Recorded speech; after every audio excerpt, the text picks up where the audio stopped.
Welcome to Turn Extension, a supplemental podcast for the Advanced Maneuvers YouTube channel.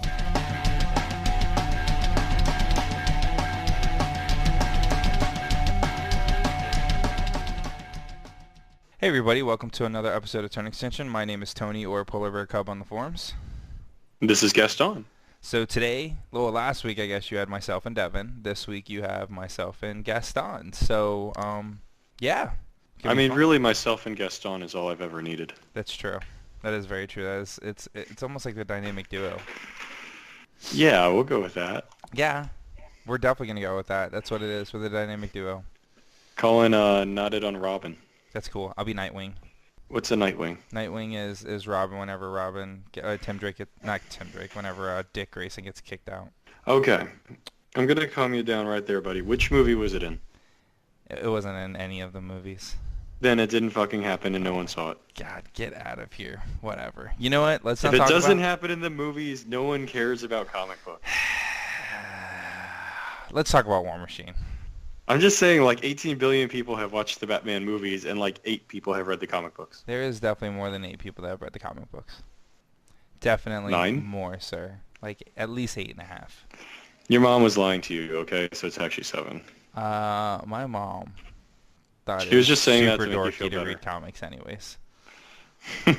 So, she had told me before that I'd be a nerd if I read comics, and I read the comics anyways. I have read a comic. That's good. I'm proud of you. Yeah, I read V for Vendetta. I have not read that. I saw the movie and I'm like, I should get the book. And it turns out that they're literally the exact same things. So, Really? you know, just watch the movie for 2 hours and you don't have to read anything. That's hilarious. Actually, I did not know that.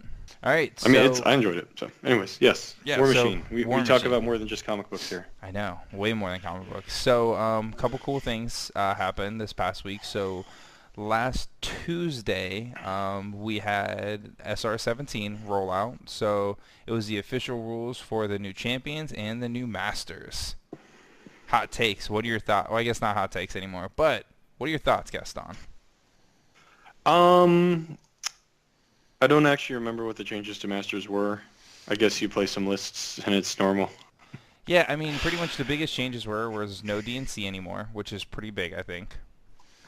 They fixed the 15-second clock thing. That's fine. Yeah, that was interesting actually. I'm surprised they did that, but I mean, I guess because there's 7 turns now and you end at 7 turns, it really doesn't matter. About the 15 seconds. Yeah. Let's see. Generally, I mean, going through all the ADR, That's actually not in Masters anymore. They can't. ADR is No, no that's in longer Champions. Masters. That's Yeah, in Champions. That's the other format. it's the other. I think pretty much every faction has a good spread of things. I think what you're going to see, though, is people are going to end up in, like, little boxes. And that's fine because no one actually plays Champions. That's true. So, that's actually going not to a be big the deal. that's going to be the way I win Champions. Is no one else is going to play it. I think, actually, Rhett is going to end up being a really ball-busting faction. For Champions? Yep. So why do you think that? Ron, Assyria, Viros 2, Alara, and you get the battle box, right? So Helena? Yeah. And Yeah. That's really good. That's going to be rough. Yeah, that's definitely a pretty terrifying group. Mertz Unfortunately, I think is people are another gonna have one. to play Rhett. I think enough people play Rhett. I hope more I think people it's start just, picking like, him don't up. listen to the Rhett Facebook community. They suck. Well, but- I think hopefully that by the next time we're casting, the Rhett CID will start, and that'll be pretty cool to see that. So we could actually see some different things coming out. Yeah, it'll be interesting to see what fixes. I think for most part, I pretty much agree with the things that they did. I still think set defense on battle mages is kind of stupid. Yeah. It works to have a holistic picture. I mean, Gorshade 4, I want him to be interesting and different so I could play him again, because I think he's kind of cool. I think changing Gorshade 4 the way that they're proposing is pretty interesting. I'm excited about that because, yeah, I think he was a really cool concept. Not a great caster, though. No, he's not. And he came out in Mark III, right? He was the last thing that they released. No, he wasn't the last before CID. See, they released Mark 3, then Ret came out the following month, and then Theme Forces kind of trickled in after that, and CID started up about 6 months later.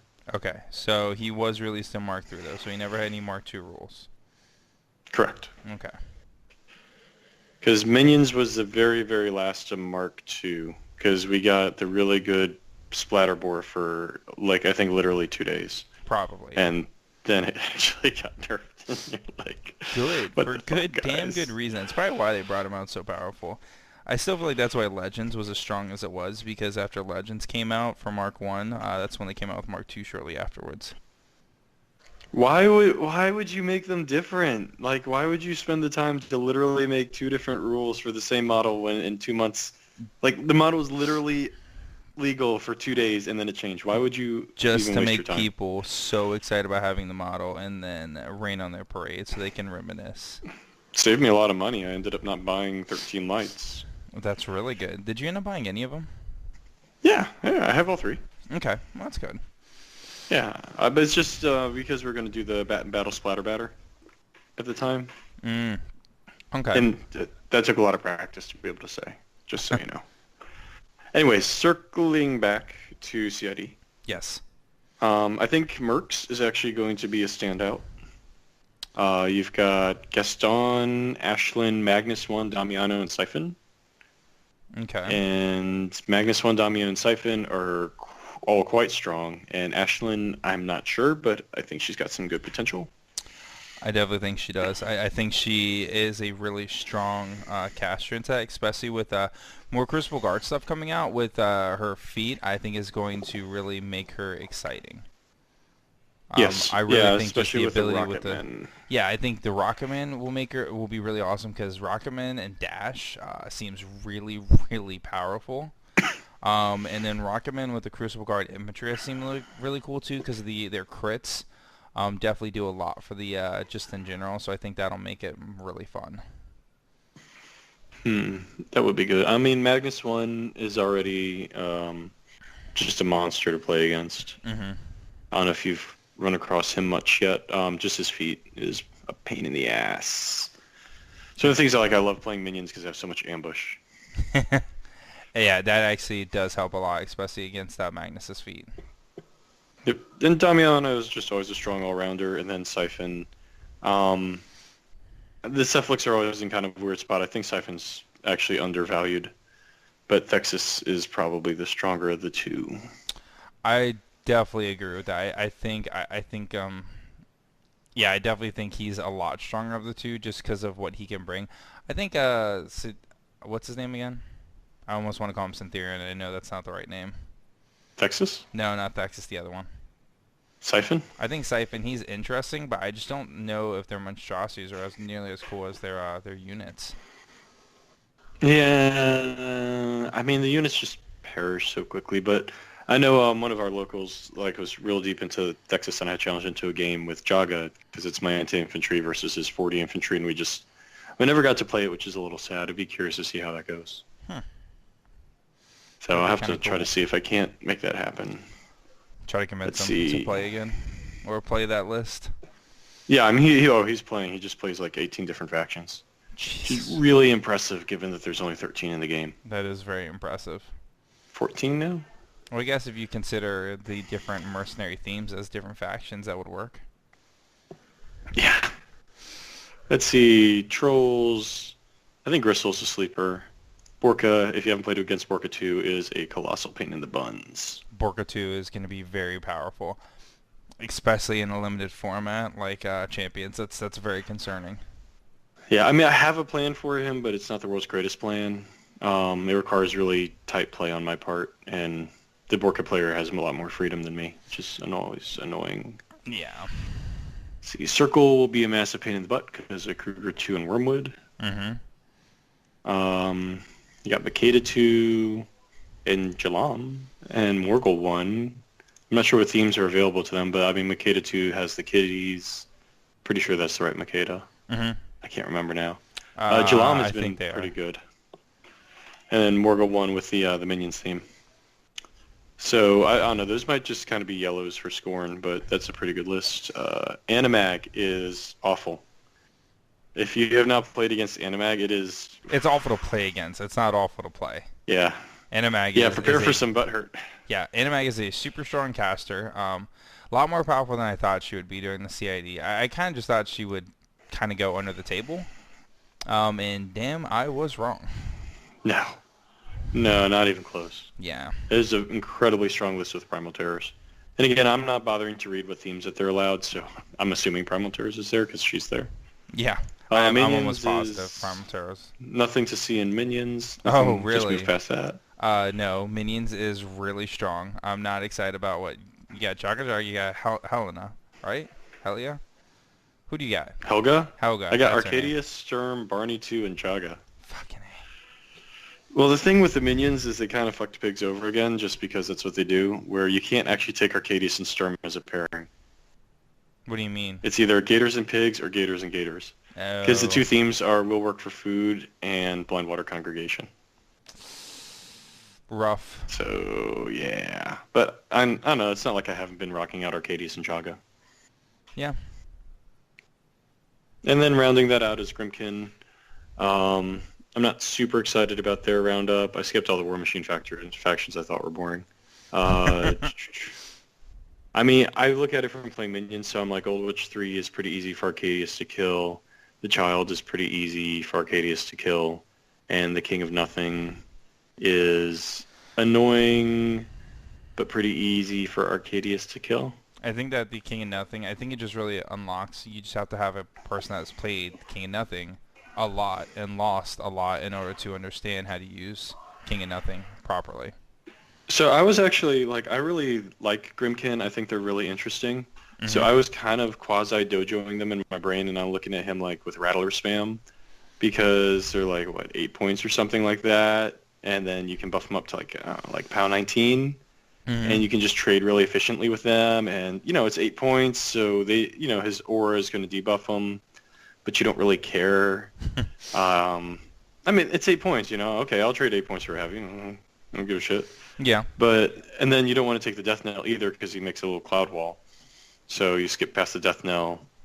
I think the Rattlers are like defense 13, so if he has the Ashing Clouds, then against War Beasts, they're defense 15. Like, I don't know. I think the King has a lot of untapped potential that people can dig into. I think so. I think just the issue is just his limitations on the fact that he's very spell-centric. And if you're not playing him conservatively in the beginning, I think he dies very easily. He dies to a stiff breeze. I mean, for me, I just don't like the fact that I am not comfortable having a caster with 0 attacks for himself. Like, he has magical attacks, but no. It's certainly not great, but Burning Ash is quite powerful. And then he also has... I've got a caster that has Burning Ash. I'm pretty sure that's the disease you got last weekend. Yeah. Oh, really? Yeah. But no, I mean, just Scything Touch, Burning Ash. I mean, Host of Shadows is ridiculously amazing. Oh my god, Ghostly on your battle group. I don't know, I feel like people haven't played him enough to understand like how exciting he makes Grimkin for me. It sounds like you're going to be picking up a Grimkin list here pretty soon. No. No? Still no No. urge? No, the urge is there. I get to play 1 game a week, so. Oh, yeah. Except for this week, I play 3 games. You play 3? But, yeah. Jesus, that's pretty good. Yeah, we'll touch on that later, Okay. because it's going to involve some meta bending.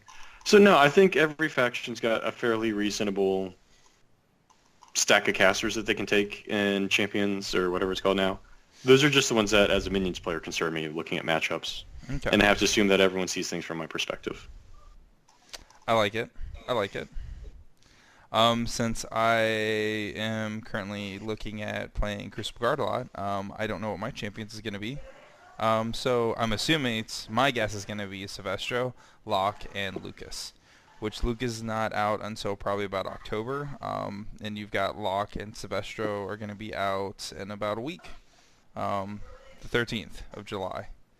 So when this podcast releases, I will not have my models yet. It'll be a couple days away. Well, I have some of my models, but I do not have Sylvester on the battle box yet, so I'm hoping to get them soon. So we'll see. I'll start taking more in depth, I guess, as I start building more lists and getting more stuff painted up to see if I want to what I'm going to look at. Yeah, and I'm glad that you're excited for Crucible Guard because honestly, they don't really move the needle for me. No? No. Is it just because of their looks or their playstyle or what? I don't particularly like their looks. Like, I don't know. Like, I liked Convergence because of the Art Deco, but I feel like Crucible Guard is just too straightforward. You talking about looks-wise or play-wise? Play-wise. Okay. Makes sense. I went from looks to play in the same sentence. I know, that's what I was trying to figure out. So that's actually what I think is different with them. I think they have a lot more interconnecting plays than Convergence does. Which some they have a lot of. They have to like build on each other to get that end result, which I think is really it's interesting, at least to me. Like, you're talking about building on each other. That's, here's this thing I need to kill. I do the ice cages for the def debuff. I do the Dragon's Breath rocket for the arm debuff. I do transmutation for a strength buff on my own guy, and then I go and I obliterate it. And that's fine, you're kind of building something, but that's not, there's no like diversionary tactics like Roche and Brian have. There's no, just I go back to Roche and Brian, there's no like sprint. There's no lightning strike in there. There's not a lot of, I guess you call them shenanigans. They're to me, very straightforward. They advance and they kill something. I mean, yeah, I guess you're not wrong. You're definitely not wrong on that. They do advance and they kill stuff. It's really simple. But at least like you have to throw out your ice cages first, and you have to get your debuffs out. So you have to make sure your Dragon Breath rockets are hitting things. With me, I mean, playing the Vindicator, like a great example was when we were playing this weekend. I had a Wraith engine that's right in front of me, so I had the Vindicator shoot him and remove his incorporeal, which was something my opponent did not expect at all, and that just was able to trigger some events to be able to remove more of his army. Well, potentially I could have removed more of his army if I would have done a couple things differently, but I think that's an interesting, and I just feel like Convergence, their big thing was when their jacks were close, that's how they can shift out focus, but there was no real, there wasn't as much synergy, I feel, within the army itself as I get with Crucible Guard. But then again, we'll see, because I've only won 2 out of the 5 games I've played, so in theory, we'll see what happens. No, because in theory you could have won the other 2. I think the game against Helga was the only one that you're really struggling with, because basically, to set that one up, it was Silvestro into Helga, it was Terminus into Locke, and it was Xerxes 2 into Locke, and you just botched 2 assassination runs. Well, that second assassination run I didn't even see. Which, shame on you for not seeing that. I know. But all of the pieces were there in your plan. It just, you can't help that Wraith Engine tough rolling on you like 18 times. God, that was frustrating. That was frustrating because I guess give a little bit of background. So a couple of us, we met up this past weekend, and I played 3 games with my Crucible Guard. If you guys looked at our Facebook page, it was all 2D. It was 2D army. Very exciting. It matched the terrain. Yeah, I matched terrain. I really wanted to do a full 2D feel, really just to make Dow Dark super excited about the way how 2D was going. Which I think went over great. I feel like he was super excited about it. But yeah, no. So I played 3 games. So like Gaston said, the first game I dropped Sylvester down, and I got to play against Helga. It was really strong list to play against. It was probably should have dropped Lock into it. I feel like going against Warbeast, I really enjoy my Lock list a lot because I can increase the amount of fury that's on the table relatively a lot quicker, especially if things kind of cluster up. I think I had Rocketman and I overplayed them a little bit. I think I ran them too far forward, and they were defense 16, and it was just not enough to really kill them or to get them where they need to be. You put him up into Helga distraction range. Yeah. And she was able to knock him down to def 14. Def 14. But then I had Scarith who's rolling 3 to 4 dice and aiming. So you're def 14. All of his attacks are at least 3 dice, rad 8. So, I think that makes those things in favor to me. And then I had Orin Midwinter was able to bounce Electro Leaps to a couple of them. Yeah, which was really good. It definitely hurt. Yeah, I killed 2 guys. Yep. Well, you killed way more than 2 guys. I had a full unit of 14 guys out there, and at the end of the turn, I had 4 guys left. Yeah, I was kind of sad I didn't get to more of them. Yeah, so sad you killed 10 of them. Yeah. Mostly I was sad I left that suppressor alive. So one of the things I had done is I had dojo together a list with Helga where I use Feral Geist to trigger Gang, and then I take 3 Roadhogs, Scareth, and Wrong-Eyed Snapjaw. And the idea being that you go in, you have Helga put up distractions, everything's, quote-unquote, +2 defense against the warrior models. You've got Starcross there, so they come into you. It's this big old brick. It sucks. They can't hit anything. And then for clearing infantry, we have 4 sprays. And then on top of all that, with Gang and Primal, the Roadhogs are POW 19s, which is very respectable when it comes to killing a heavy. Yep. What was interesting going into that game is you completely fluffed one of the parts of that list's plan, which is defense. And looking through, Barnabas 2 and Minions and all these different kind of defense casters, Circle particularly, like Crucible Guard just decimates any sort of defense skew at all with Combat Alchemists. Yeah. And if you are playing defense skew and you do not have a plan for those little bastards, then you're going to have a problem. And you're going to have a problem very quickly. Because Combat Alchemists, they can do Ice Cage, but their Ice Cage is an AoE, so it doesn't have to hit the model for it to trigger. And it's an AoE 3, so if you have models too close, it can hit multiple models, which is really good. And there's 3 models to the unit, so if it hits 3 times, all of a sudden that model's stationary. Fun fact, huge base models do not get stationary. Yeah, we all knew that. Yeah, except for me. I forgot. Definitely forgot. Yeah, that. so you can't stationary that Wraith engine that you were planning on going through. Yeah. Oh, well. But I think that brings up a very important point. When you have this new faction that's entering in the meta, you need to play against it, and you need to learn all these little weird tricks that you're going to run into. And the trick against Crucible Guard that you need to be very, very aware of is a lot of their debuffs don't need to hit. So the Dragon's Breath Rocket does not need to directly hit. Does not need the Dragon's Breath hit. Rocket can hit you with the AoE, but it doesn't have to directly hit you. It's not like Ion and Halt with Harm or a lot of the other spell debuffs in the game. They're just going to come out there and they're just going to get within 4 inches. They can't scatter off, and then just boop, boop, you're now you're -6 defense. Yeah, which is it's pretty good. It's a thing. It's not very good, and it's not a thing, and you should feel bad.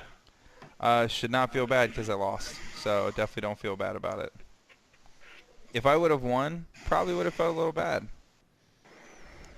Well, I mean, I think that particular matchup was going to go my way one way or the other. Yeah, I don't think I had a very strong game into it. Because you want to throw out what list you were playing. So let's see. So the list I had Silvestro with a Vindicator and a Toro attached to him. I had Prospero with a Suppressor. I had 2 units of the Assault Commandos. I had 2 units of Assault Troopers. 2 units of Rocket Breath. I had a unit of Rocketman with the command attachment and the 3 weapon attachments. And then I also had a unit of Combat Alchemists. And then, yeah, I think that was the whole list. So, and really the thought with that list was I wanted to put Transmute on the Rocketmen and just move them far up the table. So they're going to be a defense 16, and then I could either give the ability to eventually put them to defense 18 and have them be immune to blast damage. So defense 18 is really high. Or I could have given them the ability to gain +2 speed and reposition 5 so they could be moving around. And then eventually I was going to move Transmute to one of the 2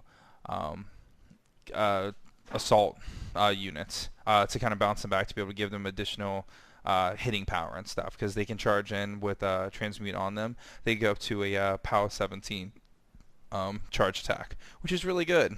And then the Toro was really just there to clean stuff. What? Shame. No, not at all. The Toro was there to kind of be the beat stick. Vindicator was to shoot some stuff out to either add any type of fury onto any models or kind of remove magical if there was anything that had any incorporeal. And then finally, really, the Prospero. I love Prospero a lot. Prospero was really there just if I needed to do instability equation, if I didn't have enough focus, and I didn't care if the Jack lived or died, to blow things up and really just get into people's stuff. Unfortunately, like I had said before, I got very aggressive with the army very early on, and I overplayed the Rocketman. I moved them too far forward within distraction range. I didn't respect the fact that he could still hit me, even though I was defense 16. And then I don't think I really played my army very well at all during that time. So it was. Well, I think you had a couple issues with distances because you also let the Toro and the Suppressor get in charge range of the Roadhogs. Yeah, and that was just so. That was me not paying attention to charge ranges. Again, not respecting my opponent's army at all by double checking threat. But one thing I want to touch on specifically when we're talking about these lists and these matchups is Silvestro with an L, Assault Troopers, and Transmutation. Mm-hmm. Because what I'm seeing in the meta is this big shift towards medium-based infantry. You've got the Mana Wars from Khador, you've got the Incinerators from Protectorate, you've got Primal Terrors, you've got the Tharn CID coming up. I've seen a couple of Lucant lists where they're running a bunch of infantry, or you have that fake Aurora list that you're running. Nothing fake about it. It's awesome. Yeah, it's not a real list. It's a real list. So with these Assault Troopers, they're kind of intriguing in that they are incredibly difficult to shoot at because of Carapace. The Carapace before and Ashen Veil. Well, not Ashen Veil. Yeah, Ashen Veil. They have Ashen Veil. So they're Def 13, Arm 20 against any shooting. Yep. And then with Transmutation, that's Def 15, Arm. Yep, Def 15, 20. Arm 20. And Pathfinder. And I think that's kind of an important point. Yeah, that one got me. Yeah, they were a lot closer than I thought they were once you give them Pathfinder. Yep. So you end up with this really weird sort of defense skew, armor skew on the way in, and defense skew once you get there, if you're able to apply Ashen Veil onto like War Beasts, things of that nature. So I just put, because the flip side of that is once you kind of get into melee with them, you start hitting that POW 6, that Arm 16, 5 boxes, they do seem to go down pretty quick. Yeah, they will definitely die once they get in, which I think is one of the reasons why they're only 13 points. They're not horribly expensive because they really don't survive once they get in, and that's kind of the issue with I would say a lot of that army is that a lot of their models they can't really stand up to any type of real hits with the units. I mean, because it goes the other thing with the you've got the Rocketmen that are defense 14 base, but they have an armor 11. And then you even have the other medium base unit, the Stormtroopers, that they're all range, but they do the exact same thing. They have Carapace and they have defense. They have Ashen Veil as well. So. Well, and one thing to really highlight with the Rocketmen is they're immune to blast damage too. That's true. Yeah, they can be immune to blast damage. They're not always immune. You know, I do have to give that order to make them immune to blast damage. Right, but it's eliminates a lot of the ways that you want to get around them. That's true. Yeah, it's very true. And I think, with his feet, with the Dragon's Breath rocket buffs that you can apply, with Rust if you want to bring that, they can hit incredibly hard.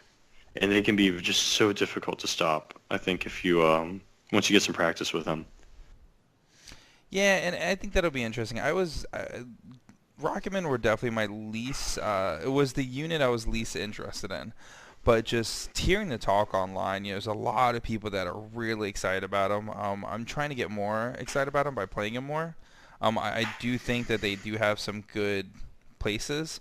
I really like the Crucible Guard infantry, but they're not coming out anytime soon, so I'm going to not even focus on them. Which the thing is, so you guys don't know. So they come out in the box set? No, it's Rocketmen that come out with the I thought Rocketmen and Assault Troopers came in the box set. Assault Troopers do, but not Crucible Guard infantry. I'm sorry. When you say Crucible Guard infantry, I think that's the infantry in the faction Crucible Guard. Oh, no, sorry. So Crucible Guard infantry is actually a unit. My bad. Yeah, my fault. So CG. Who the hell came up with that name? I don't know. It's CGI. CGI, that's what makes me laugh that they're not in the army box when they're called the CGI. But that's for another day. So confusing. It really is.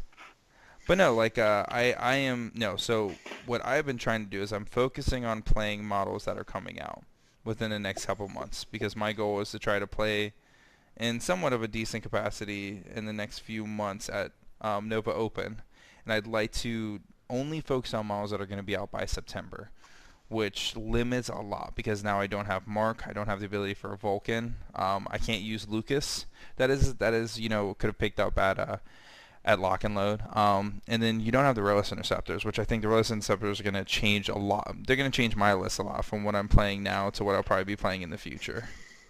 Well, and I want to touch upon that a little bit because I think Crucible Guard is kind of an interesting mirror to reflect upon the new Steamroller as well, where you have McKay, and that's obviously the realist one, so we're going to put her aside, and you have Locke, and she's the Jack one, you put that aside. But would you call the other three, which should be Sylvester, it'll be Sylvester, whatever his name, I don't care.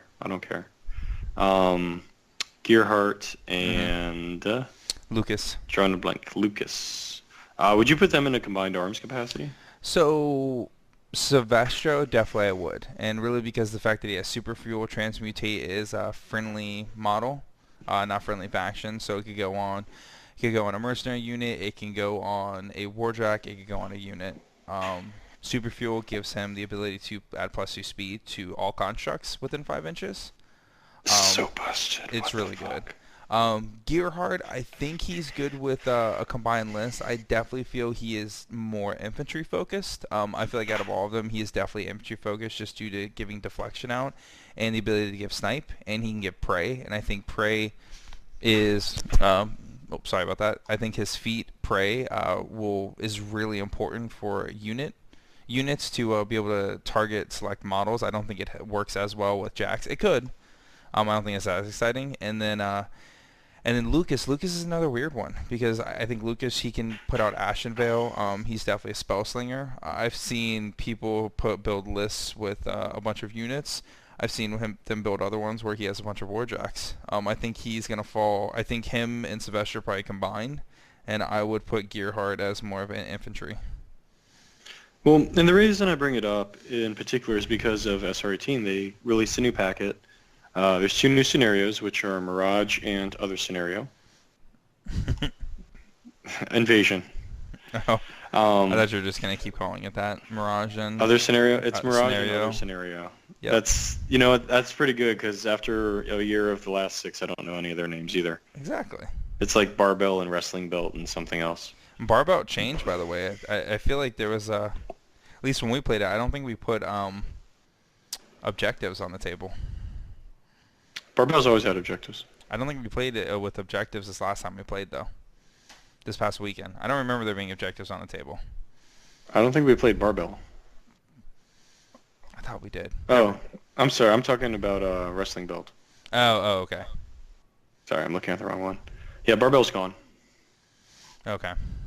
So, anyway, when you start looking at the breakdown of these different scenarios, there's only one of them that doesn't have a spot for infantry, and then there's one of them that's only jacks.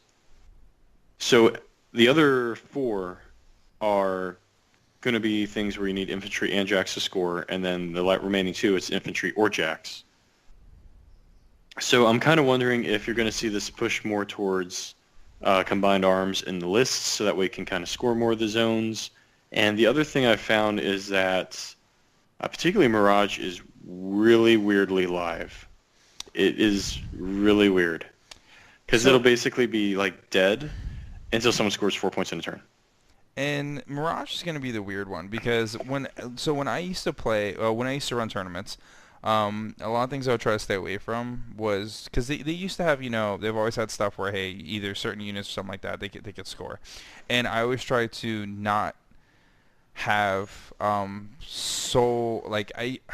let me best way to explain this. I used to try to run scenarios that didn't solely focus on like only if you need to have this army in order to score. So if you don't have these models, you're screwed. Right. But Mirage is also super alive whenever you get models in there and you start scoring.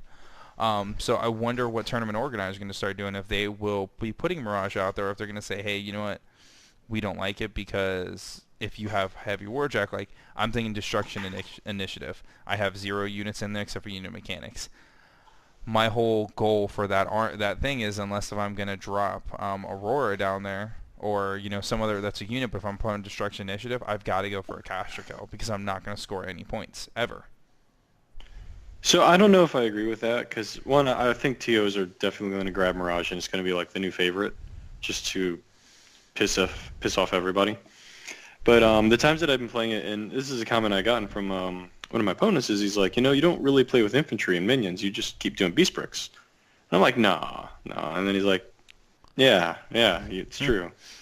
With the exception of like Maylock and Midas, it's pretty much beast bricks all day long. I guess Jaga brings infantry. So that's, 3 out of 11. But the times that I've played on Mirage thus far is, twice. I've been playing a beast brick with absolutely 0 units whatsoever. And the first time was definitely a learning experience, and the second time I think I was able to figure out what you need to do and adapt, particularly because in minions in particular, start taking the lessers, you end up with a lot of extraneous solos just kind of running all over the place. Mm-hmm. And so the first time I lost pretty badly on scenario, but the second time I actually managed to win 7-2. Wow. And my last turn, I got 4 points. I knocked out his objective, got 2 flags, and cleared my own zone. So it's pretty easy to get points in that, even if you're not playing an infantry army. So, and I think it all kind of ties in together when we're having this conversation about Crucible Guard and the Assault Troopers, and you have SR-18 with this big push towards combined arms, and then you're adding in Primal Terrors and these medium bases, and Maylock, and all these other Tharn, all this other stuff that's coming in kind of all in together, and I think we're on the cusp of a big meta shift. Do you think it's going to be a positive meta shift? Do you think it's going to be not exciting for a while because there's going to be so much medium infantry base again?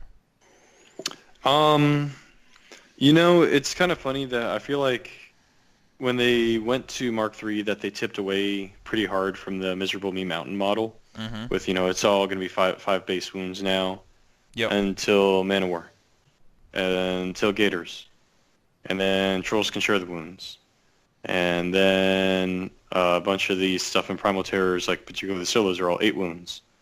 And like you see it kind of like reverting back, and like you got stuff in Primal Terrors that can hit armor 22, Maylock can hit armor 22, the Man of Wars, if they shield wall, or armor 21 before any buffing. So yeah, I can definitely see a comeback of the Miserable Meat Mountain. Got Madrak one with all of his nonsense. Mm-hmm. So I've actually been working on having a list like specifically for that, or strategy specifically for that kind of stereotype of a list. Okay. So that's kind of where my dojo's been heading right now. For minions? Yeah. Are you ready for this? I'm ready. Meat Thresher. What? Meat Thresher. So that's words I never thought I'd hear you say. Please explain. Meat Thresher. You're just gonna that's just what you're gonna do. You're just gonna Meat Thresher them? Yeah. Fair enough. So I was my 3 games this week were with Rask. And I have a Meat Thresher on the list, and I put Fury on it, so it's now pound 19. Okay. And you can balance charge it, so it ends up with a 15-inch threat range if you elasticity it as well. So now I get that 2-inch nice wide sweep. It can bulldoze the models around. And then that sweep is going to be all of your attack rolls against medium-based infantry are an additional dice to hit. Mm-hmm. And then if you can knock them down, which some can be, some cannot be, all of your damage rolls are going to be boosted because of trash. So within this huge 120 millimeter, 180 degree, 2 inches in front of it, bulldoze, whatever you can do, that is a hell of a lot of boosted attacks. That and is a hell of a lot of boosted damage. Attacks. And it knocks them all down, so if they have tough, if they can be knocked down, then no toughs. And it's pound 19, and then anything that survives that, you can just shoot it with a gun, and it'll be knocked down. It's easy to hit. Jesus, man.